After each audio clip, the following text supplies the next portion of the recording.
di ñaan borom bi subhanahu wa taala feebar bi lëmbe àdduna tey nga xam ni ñëpp la jaaxal subhanallah yal na yàlla musal ñu ci yal na yàlla aar ñu yal na yàlla sàmm ñu zahiran baatinan ñi mu jot a dal yal na yàlla may leen wër ak yeneen feebar yu nit ñi mën a am tey ñu nekk ci hôpitaux yi ci kër yi allahumma shfihim ñi mu dalagul yal na yàlla aar leen bëgg lu leen dal kon mbokk yi nañu fagaru lépp lu ñu war a def nag nañ ko def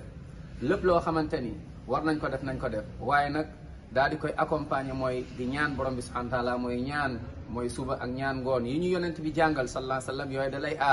aar sa yaram da lay aar sa diine waaye da lay aar la macha allah lu feeñ ak lu nëbbu yal na yàlla sàmm ñu mbokk yi waaye nag nañu góorgóorlu feebar bu gën a ti graaw feebar yooyu yëpp ndax feebar bi àdduna la yem waaye feebar bu gën a doy waar mooy boo xam da lay topp ba sa bàmmeel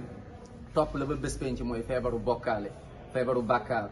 bokkaale nag ku deewaaleeg moom mooy yaakaar keneen ku dul yàlla wóolu keneen ku dul yàlla daal di takk ay téere wala boog dem ci ay sëriñ wala dem ci ay seetlu yooyu nga deewaaleeg moom subhanallah feebar boobu da lay topp ba sa bàmmeel mbugali fekk la ba yowmal qiyaama ba ca biir safara te doo fa mës a génn te doo mës a dugg aljanna te doo mës a gis yonente bi muhammad sallallahu alayhi wa sallam yal na yàlla musal ñu ci te feebar boobu moo gën a graaw yal na yàlla aar ñu zahiran wa batinan allahuma najjina min kulli charrin wa suu wa min kulli fitnatin wa musiba wa min kulli bala'in wa waba allahuma amin ya rabbi